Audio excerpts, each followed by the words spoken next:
Grabación. Sí, es Es un obvio que filósofo. no lo grabé porque el famoso copyright, ¿no? Cuando subamos a YouTube nos banean el video. De todas maneras, el video hablaba del eurocentrismo, para los que han entrado un poco retrasados.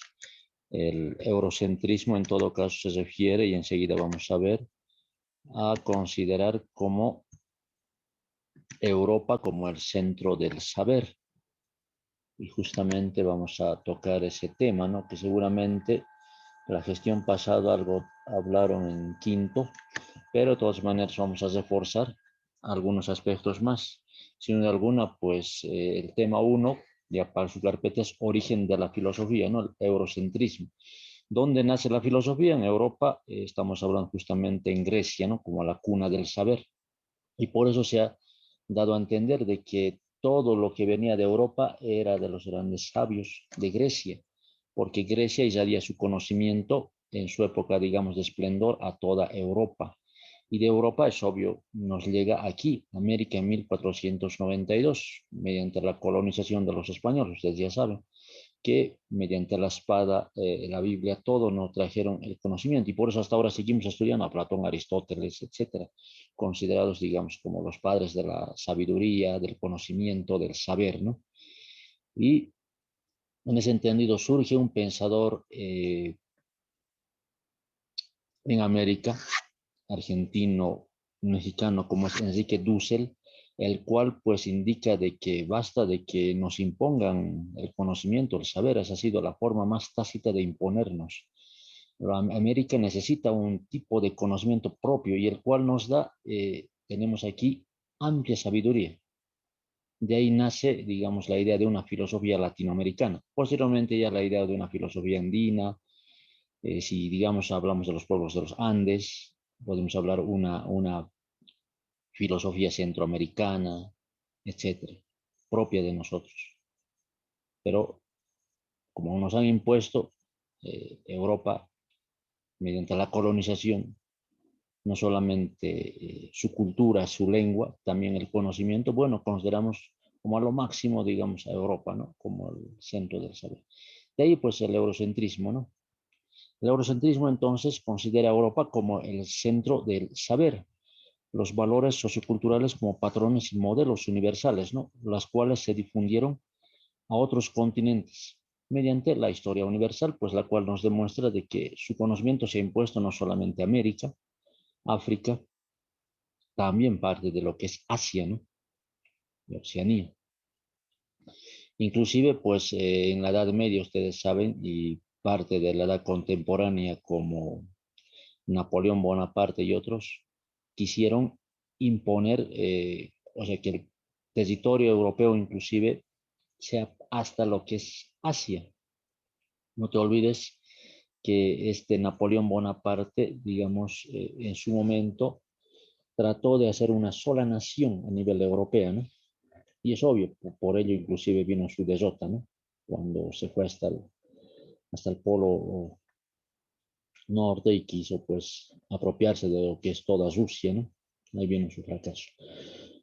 Bueno, en todo caso, el eurocentrismo o Europa ha tratado de dominar gran parte del mundo. Hoy por hoy, quienes quieren dominar al mundo ya no es Europa, ¿no? El que quiere dominar posteriormente era Estados Unidos. Ahora, hoy por hoy, quien quiere dominarnos es China.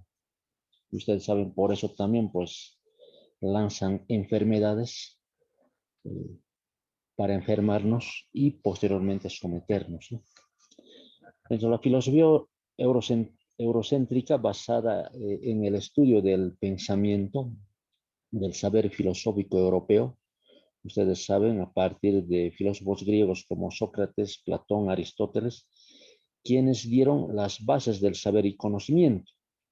Y ahí han debido tocar dos corrientes filosóficas muy fundamentales, como son el idealismo y el materialismo, dadas por Platón, quien afirma que la idea es el principio de todo, y Aristóteles, quien habla que la materia es sustancia que cambia, ¿no? Y que también daría origen a las cosas.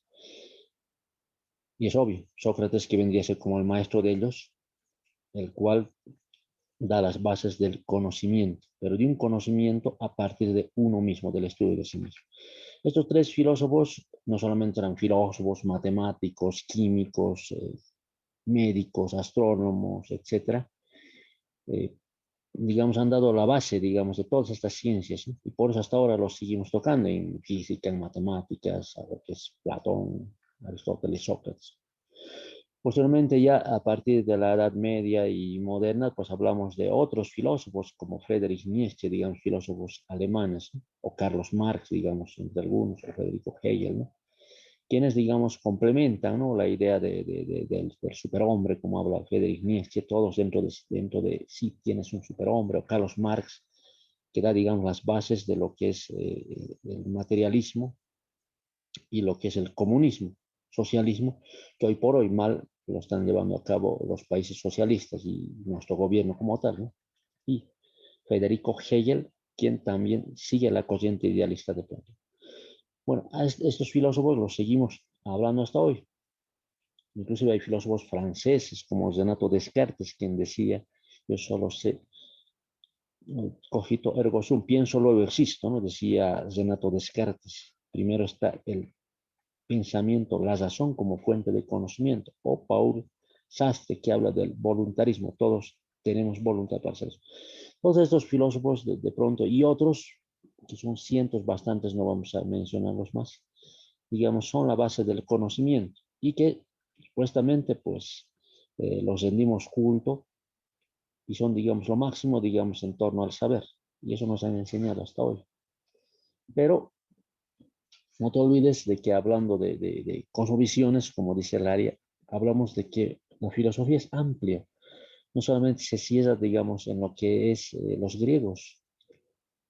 Hay filosofía en el Oriente.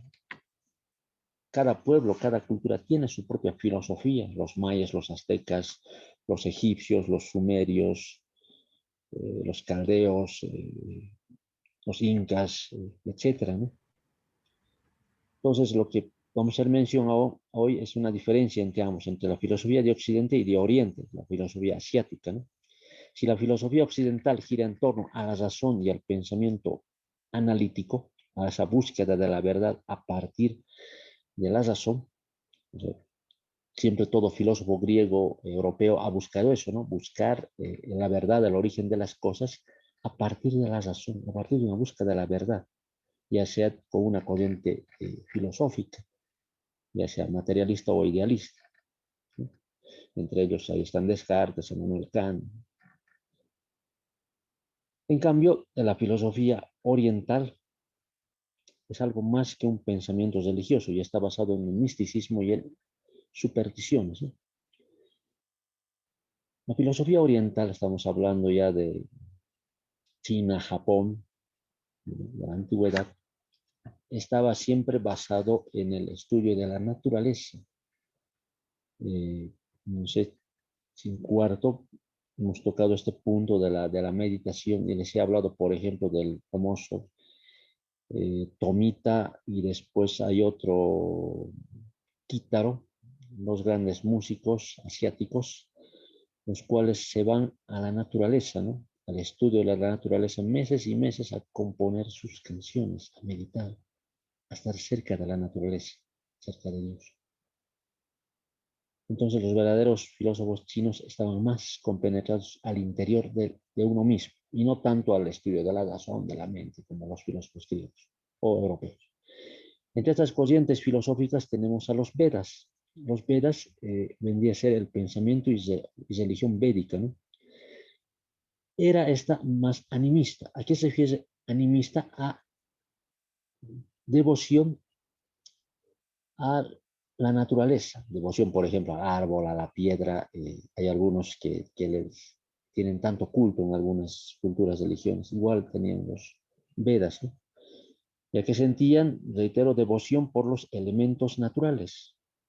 Dentro de ellos, los sabios o sacerdotes llamados los brahmanes ofrecían cantos a los elementos de la naturaleza.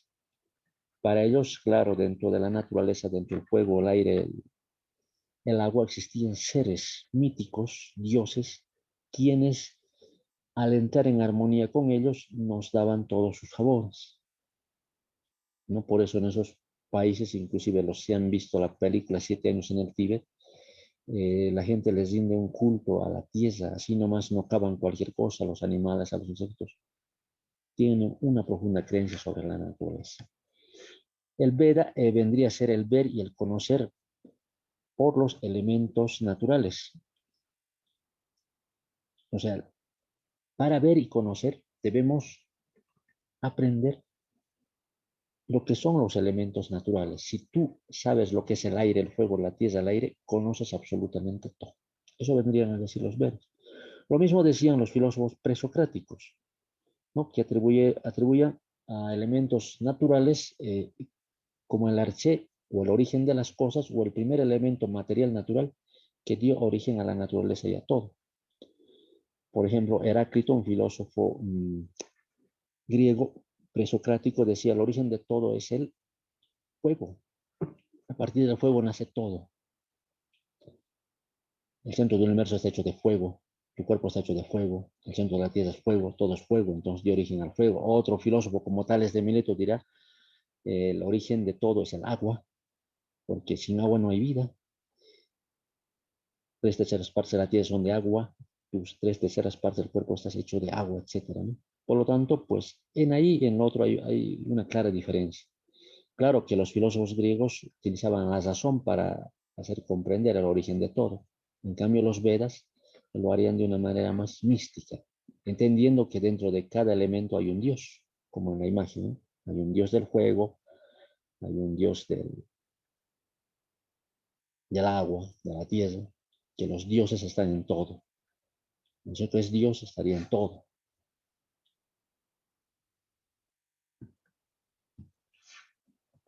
Otra corriente filosófica, no vamos a hacer mención a todos, obvio, solamente al 3. El budismo, ¿no? Creada, no te olvides, por Siddhartha Gautama, el Buda, ¿no? Hace más de 2000 años atrás. Su filosofía se basa en el sistema ético y encamina a liberar al humano del sufrimiento y poder alcanzar ese estado de paz más allá de la muerte. Que sea Siddhartha Gautama, para los que han leído la obra del Buda, les sugiero, o han visto la película, él, a pesar de tener un poder económico tremendo, él era hijo de reyes, era un príncipe, él decide dejarlo todo de un día para otro, así joven, en sus 20 y tantos años, 21, 22 años, se retira a la naturaleza y empieza a vivir así, de lo más sencillo y humilde, empezando a meditar y buscar en sí mismos una respuesta, ¿no? Y por eso se lo conoce como el Señor de la Serpiente, quien hizo ascender sobre su serpiente, y en ese estado de iluminación o de paz interior logra encontrar su respuesta, logra encontrar eso que es Dios. Inclusive ahí tienen la imagen del loto, o la flor del loto, ¿no? Que se presenta. Por eso él va a la naturaleza, como estos jóvenes que ven en la imagen, a buscar a sí mismo, en sí mismo. La paz, esa paz interior que muchos no tenemos a causa de los problemas, una mente, digamos, que está en guerra, en crisis, cada uno, ¿no? Bombardeado hoy por hoy con los medios de comunicación, la tecnología, el internet, que estamos más al lado de la tecnología que de la naturaleza. Dentro de la filosofía, digamos, budista que dejó el Siddhartha Gautama, digamos, en que él hizo algo similar a una Biblia, eh, que tienen dentro del budismo también. Él habla de 8 preceptos de la sabiduría, ¿no? Uno, el hablar correcto. Hablar correctamente. ¿Hablan ustedes correctamente? A veces las palabras matan, hieren, se dice una frase, ¿no? O las palabras dan vida. ¿Actúas correcto? O sea, tus actos son correctos. ¿Tienes un medio de vida correcto? ¿Realmente tu vida es realmente correcta o llena de errores? ¿Haces el esfuerzo correcto? ¿Realmente te esfuerzas o simplemente haces las cosas por hacer? No te esfuerzas y te limitas a tener 51, digamos, en cuestión de escrito. Atención o presencia correcta. Te presentas correctamente y atiendes correctamente a los demás. ¿Sabes escuchar cuando alguien te habla? No solamente al profesor, sino a tus compañeros, familiares, etc. ¿Meditas correctamente? Bueno, en cuestión de meditación, ya en cuarto también se les ha explicado. La verdadera meditación es cero acción, cero mente, cero pensamiento, cero emociones, cero deseos, cero sentimientos. Abandonar el cuerpo por unos instantes, absolutamente cuerpo y mente. Esa es la verdadera relajación para entrar en contacto con sí mismo. Lo cual tal vez no lo hacemos, pero les sugiero a algunos que están preocupados, tienen problemas, hacerlo de vez en cuando. Incluso hay ejercicios de yoga, ¿no?, que puede ayudarse. Resolución correcta. Realmente si tenemos un problema, damos una respuesta correcta o nos equivocamos. Y perspectiva correcta. O sea, perspectiva quiere decir a futuro qué es lo que voy a hacer. Ya tengo pensado qué estudiaré al siguiente año, dadas las condiciones de salud, etcétera, que están subiendo actualmente. O no sé qué hacer con mi vida. La mayoría de las personas lastimosamente se equivocan y eligen el camino incorrecto. Bueno, ahí está. Los seguidores del Buda, los famosos Dalai Lamas, ¿no?, que existen allá en parte de China y el Tíbet, ¿no? Otro, también considerado filósofo chino, es Confucio, ¿no?, que nace 503 a.C., ¿no? Confucio habla bastante, digamos, de valores, digamos, de reglas que debe vivir un pueblo, ¿no?, a partir de lo que es la política. No te olvides que la política, como lo dijo Aristóteles, es el arte, la ciencia de gobernar. Pero para gobernar a los demás, primeramente hay que gobernarnos a nosotros mismos. Para amar a los demás, creo que el sábado se recuerda, el domingo, una pieza también ya colonizada, lo de San Valentín. Antes de hablar de amor, primeramente hay que amarnos a nosotros mismos para poder amar a otra persona. Si vos no te quieres, ¿cómo quieres amar a los demás? ¿Qué decía entonces Confucio? Cuanto más sabio es el gobernante, menos sufrirá el pueblo. Claro, si el gobernante es sabio, ten por seguro que su pueblo no va a tener ningún problema. Pero si el gobernante es lo contrario de sabio, sería ignorante, ¿no? Comete errores, no sabe gobernar, pobre del pueblo. Y eso es lo que nos ha pasado en estos últimos años a nuestro país, ¿no? ¿Qué clase de gobernantes hemos tenido? No solamente me refiero al anterior gobernante Evo Morales, sino a otros que lastimosamente simplemente han gobernado para sí mismo, para su grupo, para su partido y no han beneficiado a los demás. El gobernante, dice, deberá estar bien preparado, deberá estar educado en los 5 valores: benevolencia, rectitud, decoro, sabiduría y responsabilidad. Por eso se dice que el gobernante debería ser el sabio. En algunos pueblos indígenas, si alguna vez han ido al campo o alguien por ahí ha de escuchar de que siempre las autoridades comunales en la antigüedad eran las personas más mayores. Los curacas, gilacatas y otros no eran personas jóvenes, sino aquella persona que ya tenga experiencia. Pero en nuestro país y en otros sucede todo lo contrario, entran por política y bueno, no siempre entran los conceptos. Por lo tanto, el verdadero político debería tener estos 5 valores. Benevolencia. ¿Qué es la benevolencia? Hablamos de actitud, de hacer el bien hacia los demás, no hacer el mal. Rectitud, que deba ser un ejemplo. ¿Qué pasa si el presidente, quien escuchar el presidente Evo Morales, pues muchas veces inclusive, pues, hasta tomaba bebidas alcohólicas antes de llegar a una ciudad, inclusive ha estado teñido con actos de moral, por haber sostenido relaciones con menores de edad, etcétera? ¿Qué clase de ejemplo de rectitud puede tener hacia los demás? ¿No? Decoro. ¿Qué entenderán por la palabra decoro? Está relacionado también con lo que es la benevolencia, colocarse en lugar de los demás, actuar siempre con respeto, no insultar. Pero si un presidente, inclusive el presidente actual, el presidente Arce, que da sus mensajes y se va en contra de la Yanina, que el anterior gobierno, que esto, que el otro.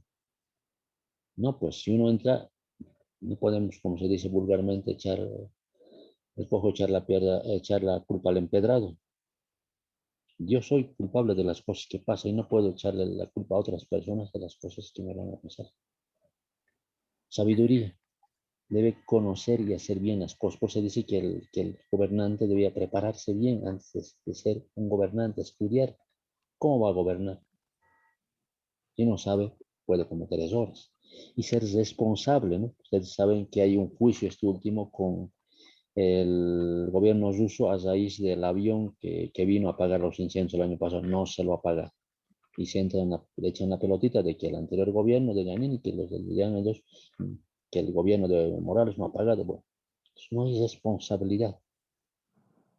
Entonces, una persona tiene que ser responsable con sus actos y no dejar las cosas porque luego vienen las consecuencias. Si el gobernante es sabio, eh, sus políticas, aquí hay un pequeño error, no tendrán rechazo.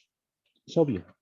Si uno es sabio, todo lo que decida también va a ser sabio, va a ser correcto. Pero si una persona, ver, delincuente, asesina, entra a gobernar, ¿cómo serán sus decisiones? Ya se imaginarán, ¿no? Entonces, el pueblo también es el reflejo del gobernante.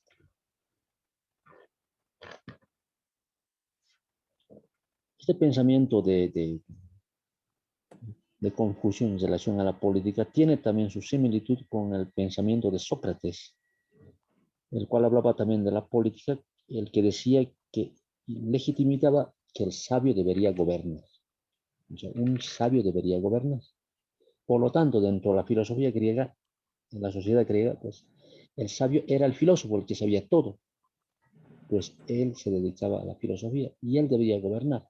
Dentro de la filosofía griega deberían estar a la cabeza de los pueblos, de la sociedad, los filósofos, ¿no? Porque saben cómo se debe gobernar, conocen, estudian, ¿no? Entonces, para Platón, por ejemplo, él dice, el cuerpo es como el Estado, ¿no? El estómago es el pueblo que tiene hambre, los brazos, los pies son la parte militar, los brazos son la parte militar, los pies vendrían a ser la base económica para poder caminar y a la cabeza deberían estar los sabios gobernando los filósofos. Lastimosamente eso no sucede, ¿no? Esta es la foto, por ejemplo, del gran César, ¿no? El gran emperador romano, que sí, dentro de sí era un gran sabio, en plano contrario, ¿no? Para ir ya cerrando esta primera parte, porque por el tiempo lo dividimos en dos, el tema, la segunda parte será la siguiente semana. A ver, el tema lo vamos a pasar enseguida por el grupo de WhatsApp, ¿no? Para que ustedes lo tengan en su carpeta, en la carátula de temas. Pueden resumirlo, a pesar que ya está resumido lo que les he mandado, pero si quieren más, bueno, ustedes lo verán. La tarea realizar en el enlace de Google. Anterior hemos hecho el diagnóstico vía ese enlace. Creo que nadie ha tenido ese problema, entonces enseguida les mandamos el enlace y por ahí en los siguientes 40 minutos que nos toca hasta las 11 menos 10, ustedes lo van haciendo y lo van enviando. Automáticamente les va a salir el aviso de enviado, así que no es necesario que me pregunten porque automáticamente llega al Google Drive mío, ¿no? Sus respuestas con sus nombres. Y una vez que ya esté la plataforma del colegio, se subirá mediante fotos, ¿no? Tanto el tema y esto. Así que, de momento, para que se les califique el día de hoy, esa es la forma, ¿no? Lo que eres es lo que has sido, dice, ¿no? Lo que eres es lo que has sido. Lo que serás es a partir de ahora. O sea, lo que eres vos, tu personalidad, ha sido pues desde ayer, anteayer. Pero si tú quieres cambiar, quieres ser otra persona, serás a partir de ahora. Eso lo dijo el Buda. O sea, no le eches la culpa de lo que eres a los demás, sino vos eres culpable de lo que, como vos, si eres feliz, si estás mal, si estás bien, tú eres el único culpable. Pero depende de ti si mañana pasado quieres cambiar. En la imagen ustedes que verán, ¿no? O que intuirán, algunos les gusta recibir, pues si se quiere entender así, pues honores, beneficios, sobresalir, dejando de lado a otros, ¿no? En este mundo, los vivos viven de los tontos, se dice, ¿no? Lastimosamente así. Bueno, hay mucho que decir seguramente por esto, ¿no? Inclusive se ha dado casos de que puede uno comprarse títulos, honores, caseras, pero no la sabiduría. Eso no se compra, tampoco la felicidad. No hay dinero que pueda comprar la felicidad, ¿no? Ni la verdad, la sabiduría. Bien, entonces ahí les voy a dejar de compartir. Para hacer el control de asistencia, pueden, les decía, abrir sus cámaras un instante para verlos, por lo menos reconocerles, ya que creo que es el único medio virtual nomás que nos estamos conociendo. Inclusive si hay nuevos también en el colegio, tal vez no nos conocemos. Por respeto les digo, para que haga el control de asistencia, luego voy a pasar a registro. ¿O están ahí o no están ahí? A ver. Profe. Están conectados 32, ¿no? Deben estar todos. Pero ¿qué habrá pasado? Salvo que de alguien esté mal su cámara. Tampoco les digo que todos los datos me abran la cámara, ¿no? A ver. No sé. Lo que está pasando. No se les quiere hacerse ver o están en su cama, no sé. A ver, preguntas, consultas, dudas mientras buscamos otro material para compartir. ¿O está todo claro? A ver qué dicen mientras vemos aquí otro material. ¿O está quedando claro? ¿Todo se entiende? Sí, profe. Muy bien. Creo que había personas que participaban año pasado y no sé qué ha pasado, se han ido del colegio.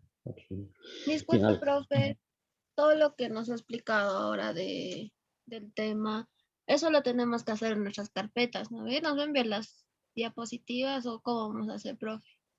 sí, correcto. Enseguida que termine el Zoom, les voy a enviar tanto el tema en PDF para que ustedes lo tengan, lo vayan copiando, y también lo que es el enlace de la tarea, ¿no? Bueno, Una gracias, vez, profe. sí, una vez que ya esté la plataforma, será pues todo de la plataforma, ustedes se descargan. Bien, a ver algo más del budismo, veremos, a ver qué. Hola, amigos de la historia. Bienvenidos a una nueva sesión de Un Profesor. Yo soy Óscar y hoy vamos a hablar del budismo. Vamos a hacer un resumen de qué es el budismo. Bien, el budismo es una religión y un sistema ético y filosófico que tiene su origen en la India y fue creado por Siddhartha Gautama en el siglo VI a.C. Siddhartha Gautama se le conocerá posteriormente como el Buda y no es considerado un dios, sino que es considerado un guía espiritual. De hecho, el budismo está muy ligado a otra creencia religiosa que es el hinduismo. Bien, las enseñanzas del budismo tienen la idea que el ser humano está condenado a reencarnarse eternamente. Es decir, que después de la muerte te reencarnas en otro ser vivo. Como nos iremos reencarnando, siempre vamos a estar pasando por los sufrimientos de la vida, del mundo material, que están ligados al mundo material. Para entenderlo, lo que se hace en esta vida será considerado y acarreará unas consecuencias en la siguiente vida después de la reencarnación, y así sucesivamente. Esto es lo que se conoce como el karma. Lo que haces en una vida tendrá consecuencias en la vida siguiente. Para hacer frente a los sufrimientos del espíritu, hay que alcanzar el estado de nirvana, o la pureza espiritual, y llegar al fin de las reencarnaciones. Entonces, para que lo entendamos, se entiende que la existencia se relaciona con el dolor, y el dolor se conceptualiza como la falta de conocimiento y está ligado a los deseos materiales. Superar el dolor es alcanzar el conocimiento y dejar de lado los deseos materiales. Para ello, el hombre tiene 8 caminos a seguir para superar este dolor, para terminar con el sufrimiento y poder parar la rueda de las reencarnaciones, llegando a este nirvana que os he contado antes. Estos 8 caminos serían la comprensión correcta, el pensamiento correcto, la palabra correcta, la acción correcta, el modo de vida correcto, la atención correcta y la meditación. Es decir, seguir estos preceptos de la atención correcta o la meditación llevará al ser humano a superar el sufrimiento y el dolor y a alcanzar este estado de paz interior, de tranquilidad espiritual conocido como el nirvana, y así romper la cadena de las reencarnaciones, con lo cual no se deberá volver a repetir el sufrimiento que la propia vida provoca. Bien, veamos dar un resumen breve de la filosofía del budismo. El budismo postula que la existencia tiene tres características. La primera es la impermanencia, que postula que nada es permanente. La segunda es la insustanciabilidad, es decir, que las cosas y los seres vivos no tienen esencia. Y la tercera es el sufrimiento, es decir, el dolor que surge de la vida. Postula también, como segundo, las cuatro nobles verdades. Es decir, dice que el sufrimiento y el dolor son inevitables. Es decir, que la propia vida es sufrimiento y dolor. Y a causa de este sufrimiento y este dolor surgen los deseos. Por lo tanto, si no hay deseos, no hay sufrimiento. Y para que no haya deseos y no haya sufrimiento, hay que seguir el noble camino, que le llaman ellos, para liberarse de este sufrimiento. Y como tercer punto, el noble camino. El noble camino es la vía para alcanzar el nirvana. Y como decía, eran esos 8 pasos de él: la atención correcta, la meditación, recordar los de antes, que se pueden agrupar en 3 grandes temas. Sería la sabiduría, la moralidad y la meditación.